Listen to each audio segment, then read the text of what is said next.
The Lord be with you. And with your spirit. A reading from the Holy Gospel according to St. Mark. Glory to you, O Lord. Jesus went to his own part of the country, followed by his disciples. When the Sabbath came and he began to teach in the synagogue in a way that kept his large audience amazed, they said, "Where did he get all this? What kind of wisdom he endowed with? How is it such miraculous deeds are accomplished by his hands? Is this the carpenter, the son of Mary, a brother of James and Joseph, and Judas and Simon? Aren't sisters our neighbors here?" They found him too much for them. Jesus' response to all this was, "No prophet is without honor except in his native place, among his own kindred and his own house." He could work no miracle there, apart from curing a few who were sick by laying hands on them. So much did their lack of faith distress him. He made the rounds of the neighboring villages instead and spent his time teaching. Brothers and sisters, this is the gospel of the Lord. Praise you, Lord Jesus Christ. Come, Holy Spirit, bless this unworthy priest that I may share with humility and with the heart, and that people listen with the hearts. Come, Holy Spirit, come. Sisters and brothers, I look at you today, and every Sunday, I look at different faces, and only God knows what you are going through. What happened before you left from your house? Kumusta doon? Some of you had a difficult week or a nice week. Kanya-kanya po tayong kwento when we gather together. And we come here because we want to encounter God. Coming here, we feel God's presence. We came here to encounter God, not to encounter Father Jerry, but God. As I come here every Sunday because this is a God encounter moment. Gem. Yes, we have a gem. Salamat po sa sakripisyo nyo, always coming here because you value this encounter with God. And tignan mo ngayon katabi mo, kumustahin mo lang, kumusta po kayo? Okay po ba kayo? How are you? Yan. Makialam po tayo sa isa't isa. You know what you just did? You made a gem. You are a God encounter maker. Whenever you make the presence of God present, you are a gem. Pakisabi mo sa katabi mo, you are a gem. One gem? Yan. At sana, ang kabaligtaran po ng gem, huwag kang maging nega star. Interesting in the gospel today, the Lord went to his hometown, preached beautiful message of God. People were astonished, pero they did not see the God encounter moment. Naging nega star sila. Instead of seeing God, they saw, sino ba yan? Di ba? Anak lang yan ng karpentero. Di ba? Kilala natin yung nanay niya. Walang kwentang pamilya naman mga yan. Nanguna po ang pagiging negastar. Sisters and brothers, instead of seeing God, many times we see the negatives. Ito po ang hingin natin kay Lord today. Lord, wag na po sana akong maging mega star. Ano po ang mega star? Tignan po nyo. Number 1, are you a mega thinker? Lahat na iniisip mo, perception mo, belief mo, feelings mo, mostly negative. May nakita ka? Wala yan. Wala yan. You become suspicious. You doubt everything. Wala. Kalokohan lang yan. Maniwala ka dyan. Mga ganong attitude po. You don't give a chance for goodness to be there. Sometimes, you look at even at your loved ones. Ay, si Kwan kasi ganyan talaga na yan eh. Hindi mo naman pinagbibigyan, baka mayroon pa naman yatang pag-asa yan. Lord, come Holy Spirit, help me to see goodness. Help me to count my blessings instead of what is missing. Kapatid, hindi ka masaya kung negastar ka. Kasi lahat ng tao nakikita mo, you become a pessimist. Pessimist ka ba? Mga magulang ha, please. Don't pass on your negativities to your children. Yung anak mo, palagi kong sinasabi, walang kwenta kang anak, wala kang ganyan. Siguro yan din sinabi ng tatay at nanay mo noon, you're passing it on. Don't pass the trash. Yung basura stops with you, please. Don't pass the trash to other people. Inosente yung mga bata, you're planting negativities with them. Instead of being a negastar, be a gem. May you see God in everyone. Encounter God. Be a gem maker. Oh, many times you focus on yung dapat. Dapat ganito, dapat ganyan. O dapat ganun sana noon pa yan. Anong magagawa niyan? You keep talking of the could have beens and the should have beens and the should be's, but you don't contribute to something more positive. Kapatid, don't be a nega thinker. Suspicious ka palagi. You doubt people. I've seen cynics. Wala nang mangyayari sa mundo, wala nang mangyayari sa Pilipinas, wala nang mangyayari sa pamilya natin. Don't do that. Keep believing. Keep seeing the positive. Meron po akong experience. When I was a young priest, papunta po ako sa Pangasinan. Sinama ko po mga pamangkin ko. Maliliit pa sila. So there we were. I was driving. May nasundan kaming tricycle. Oh, tricycle. Oh, yapo. Pero yung tricycle, nakakita na ba kayo nun, yung sidecar, may baboy. Oh, di? Okay. As far as I was concerned, dead meat na yan. Kakatayin na yan, or whatever. I was just driving. Mga pamangkin ko, first time nila nakita yon. Ay, oh, tignan mo, oh, ay baboy. And then one of my nieces said, ay, ang bait talaga ng mama na yun. Pinapasyal pa niya ang baboy niya, oh. I saw dead meat. My niece saw a tourist. Lord, help us to change our negativities. Kayong mga mag-asawa, magkakapatid, magtinginan nga kayo. Alam nyo na yun.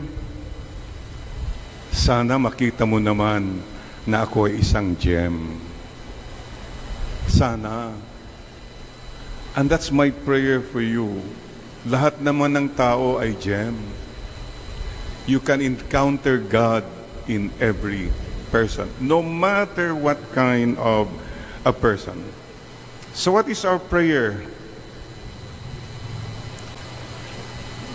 Trust the Lord with all your heart and lean not on your own understanding. Lord, ito pong pananaw ko, pero I'm open to see people the way you see them. Give people a chance. Sisters and brothers, madalas po kasi ito may saying. I forget now. It's Spanish, Father, but I forgot. The saying goes, a thief sees a thief in everyone. Yung magnanakaw, nakikita niya lahat ng tao, magnanakaw din. Mga magnanakaw yan.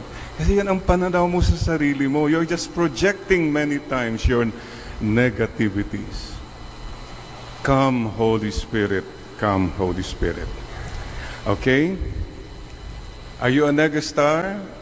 Yeah, if you are a nega-thinker. You are a nega-star if you are a nega-talker.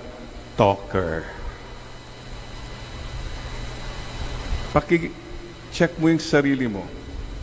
Do you talk negative? About everything, about everyone. Yung pag-iisip pa lang, sa'yo lang yan. Pero when you start talking negative, iba na yan. Marami ka nang nasasaktan. And magnify that with the internet. Ang daming nega-talk sa internet. Mayroon pong balita na ang paborito na pagkain sa labas ng langit, may mga kantin doon. Naku, may mga kantin. And the best food served there, sa gilid-gilid ng langit, hindi pa nakapasok, yung paborito doon ay yung lengua. Kapagkat maraming bago makapasok sa langit, pinuputol ang mga dila. Yung mga dila na yan na nagchismis, nag-scam, yung mga dila na yan na nagkuha ng fake news. What is the message? Lord, bless my tongue. And bless these fingers not to post, not to compose negativities. Ganito po yan mga kapatid. Those of you who think, wala naman makakaalam eh.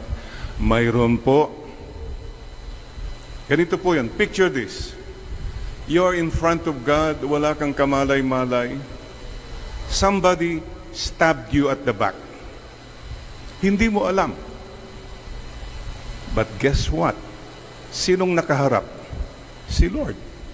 Kita niya kung sino ang nasa likod mo. So please, remember this. Wala namang makakaalam. Malalaman din po yan. Promise God, stop killing people. This is what we call character assassination. Bashers, scammers. Mga kapatid, please stop talking negative.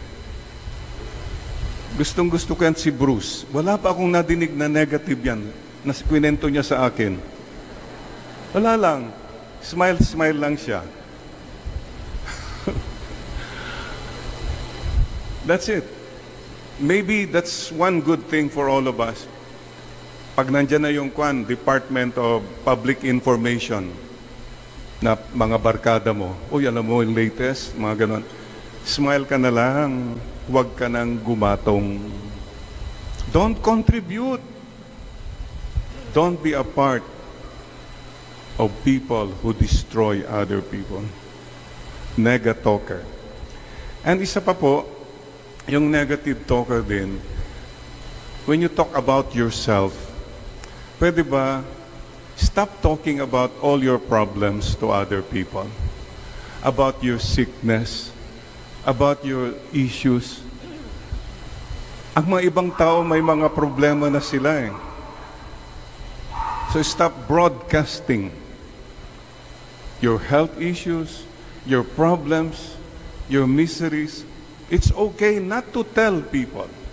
I decided long time ago, I will not talk to people about my sickness, my problem. I don't have to. I choose not to. Make the choice. Mahirap na ang buhay, huwag mo nang pahirapan pa yung iba. Gets nyo? At saka yung mga scammers. You know what a scammer does? I learned this a demonstration years ago. Try lang natin. Pwede po ba itaas yung right hand nyo? Right hand? Yay! Then left hand? Yay! Tapos ilipat mo nga yung right hand dito sa left hand mo. Yan! Ang dami mga unggoy nakabitin sa baging. Tignan nyo ang ginawa ng scammer. Pinabilib niya tayo.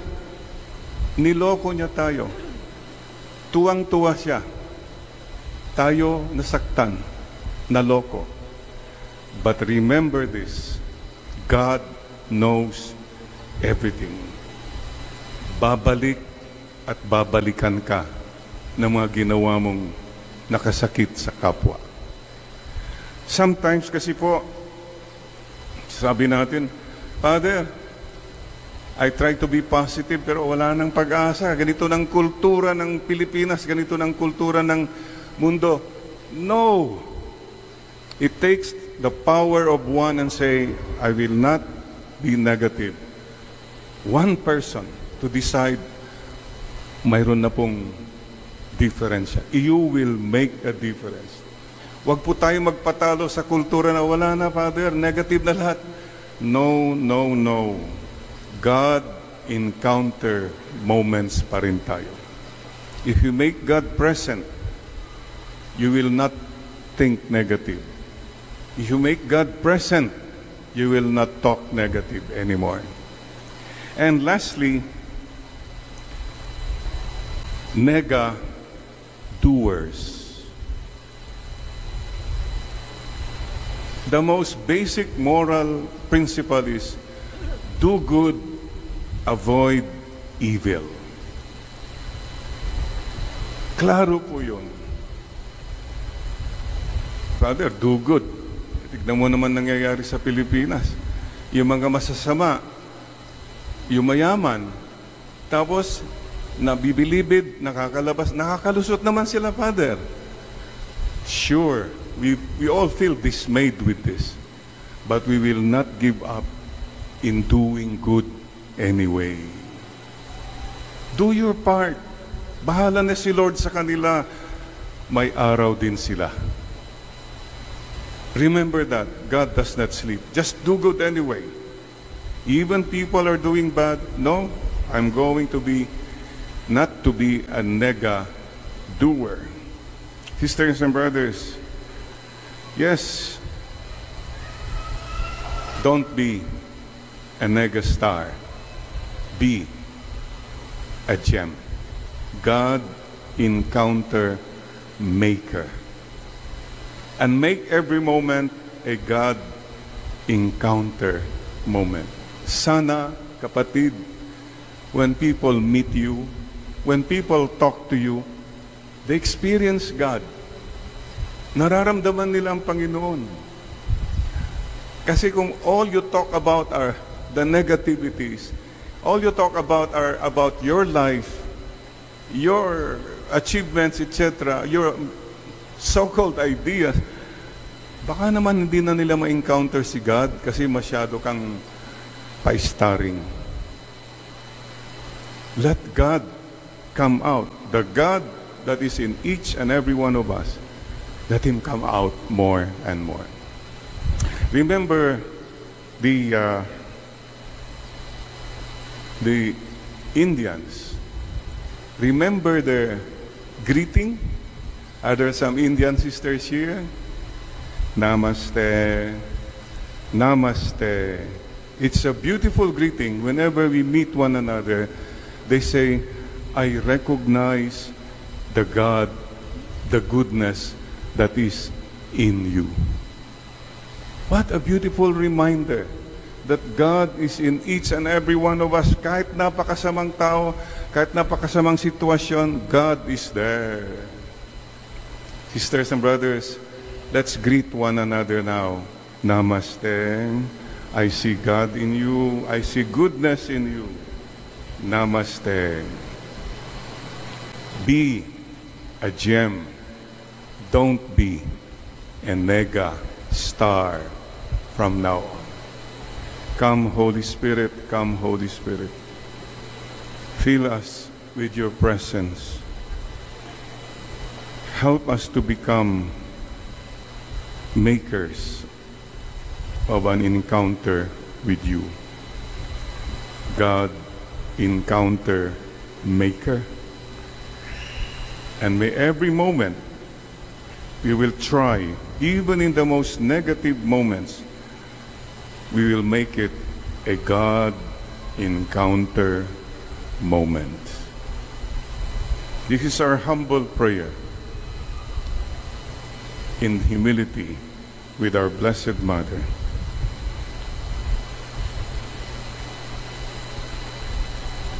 Resolve, Lord, to be a gem, not anymore a mega star.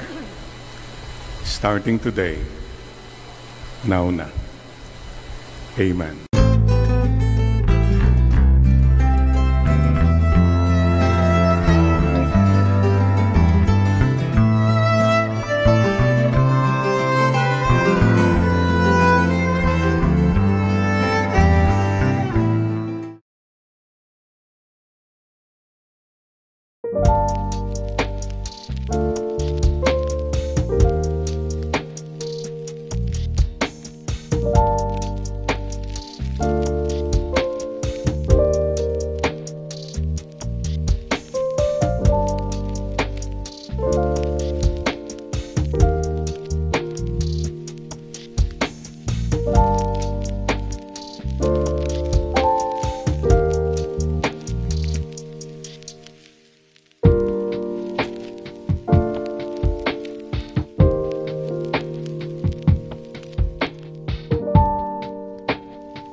Space between the words, where the echoes come to rest, there's a sound that's never heard, and it carries in the chest.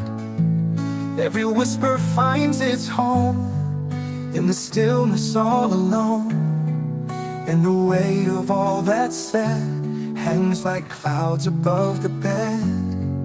It's the moment right before the silence starts to roar. The tension in the air holds more than I can bear. I hear it now, I hear it near, I hear it far, I hear it clear.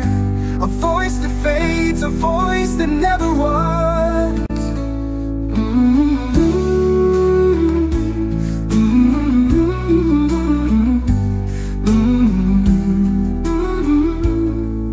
When the storm is passed away and the light begins to fade, there's a rhythm in the night that no heartbeat can escape. Every whiffer finds its home